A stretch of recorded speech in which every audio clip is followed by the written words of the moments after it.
இன்னைக்கு நடக்கிற ஆட்சியின் அவலங்கள், எங்க பார்த்தாலும் மணல் கொள்ளை, எங்க பார்த்தாலும் லாட்டரி டிக்கெட் விற்கிறான், எங்க பார்த்தாலும் வத்தலக்குள்ள எங்க பார்த்தாலும் கஞ்சா சர்வசாதாரணமா கிடைக்குது. லாட்டரி டிக்கெட் ஒருத்தர் விற்கிறான், அவன் ஷோரூம் போட்டு வித்துக்கிட்டு இருக்கான் டாடா ஆஸ்பத்திரி பக்கத்துல. நாங்க போய் எஸ்பியவே பார்த்தோம், எஸ்பிக்கே மதிப்பு இல்லைங்க. அதுதான் திராவிட மாடல். எஸ்பிட்ட போய் நாங்க போய் மனு கொடுக்கிறோம், சார் இந்த மாதிரி வத்தலக்குண்டு பேரூராட்சி பகுதியில் வந்து லாட்டரி டிக்கெட் வந்து பயங்கரமா வித்துக்கிட்டு இருக்காங்க சார், நாங்க என்னங்க செய்ய முடியும், நாங்க போய் நடவடிக்கை எடுத்தா எங்களை மாத்தி விட்டுறாங்கிறாரு. அது ஒரு மாவட்ட காவல்துறை கண்காணிப்பாளர் எப்படி ஒரு சூழ்நிலை பாருங்க. இதெல்லாம் மாத்துறதுக்கு தான் இந்த திண்ணை பிரச்சார பொதுக்கூட்டம். இந்த பிரச்சார பொதுக்கூட்டத்தினுடைய நோக்கமே திமுகவுடைய அவலநிலைய எல்லா பக்கமும் எடுத்து கூறணும். திமுக எங்க பார்த்தாலும் ஓனா கரெக்டா போய் பாருங்க, பாதி கரெக்டா கணாக்கிட்டாங்க. எவன் அல்றானே தெரியல மண்ண. நாங்களும் நிறைய பெட்டிஷன் கொடுத்துட்டோம். வருவாய்த்துறை அதிகாரிக்கு தாசில்தார்லாம் திமுக ஒன்றிய செயலாளர் மாதிரியே நடக்கிறாரு. அவரெல்லாம் என்ன செய்ய போறாங்கன்னு தெரியல. அடுத்து ஒண்ணு எத்தனை மாசத்துக்கு நடத்துவீங்க? இன்னும் ஒரு 10 மாசத்துக்கு நடத்துவீங்களா உங்களுடைய ஆட்டம்? நல்லா யோசித்து பாருங்க. ஓனா கரெக்ட்ல ஏறக்குறைய டெய்லி வந்து ஒரு 50 லோடு மண்ணு, 60 லோடு மண்ணு, 100 லோடு மண்ணு அள்ளிக்கிட்டு இருக்கான். யார் அல்றானே இதுவரைக்கும் எந்த ஆட்சியில தெரியல. காரணம் வந்து திமுக ஒன்றிய செயலாளருடைய தலையீடு, திமுக நகர செயலாளருடைய தலையீடு. இப்ப புதுசா ஒருத்தர் வந்து வத்தலக்குண்டுல பெரிய பெரிய தட்டியா வச்சுக்கிட்டு இருந்தாரு. அவருடைய பின்புலத்தை விசாரிச்சோம்.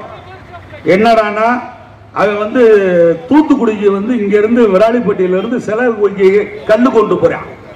ஏங்க வத்தலக்குண்டு விராலிப்பட்டியில இருக்க கல்லை எடுத்து தூத்துக்குடியில வந்து சிலை செய்யறதுக்கு கல்லு கடத்துறான், கருங்கல். இத வந்து இந்த ஏடி மைல்ஸ்ல எங்க இருக்காங்க, ஏடி மைல்ஸ் மேல நடவடிக்கை எடுக்கணும்.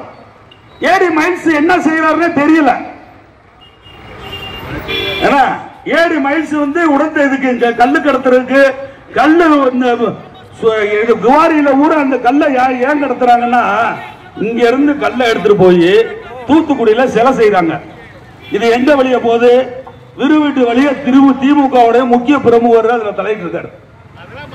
அவரு இந்த கல்லை பூரா இப்ப கொண்டு போய்கிட்டு இருக்காங்க. அப்படி ஒரு அவல ஆச்சு. அடுத்து பாருங்க, எல்லா கிரசர்ல ஊரா பெருமிட்டு முடிஞ்சு. திமுக அந்த விராலிப்பட்டியில கிரசர் ஊரா பெருமிட்டு முடிஞ்சு. பெருமிட்டுக்கு மேல கல்லு மண்ணு இது கிரசர் எல்லாம் வந்து கல்ல எடுத்துக்கிட்டு இருக்காங்க. இத வந்து மாவட்ட ஆட்சித்தலைவர் புதுசா வந்திருக்காரு.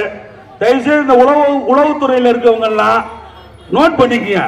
ஒரு நாளைக்கு வந்து ஏடி மைல்ஸுக்கு 50,000 ரூபாய் ஒரு கிரசருக்கு. 10 கிரசர் இருக்கு. கனிம வள கொள்ளை.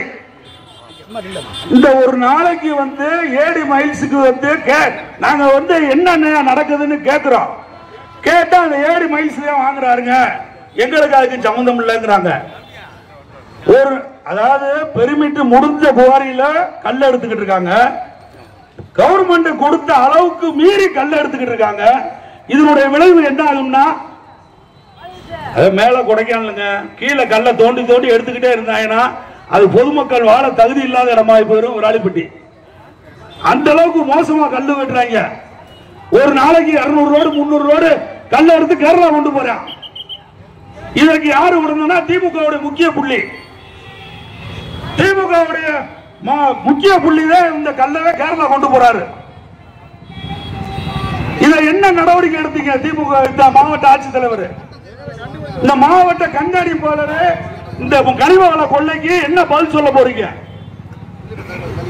அடுத்து இதெல்லாம் இது ஒரு பக்கம் நடந்துகிட்டு இருக்கு. ஒரு பக்கம் மணல் கொள்ளை, ஒரு பக்கம் கனிம வள கொள்ளை.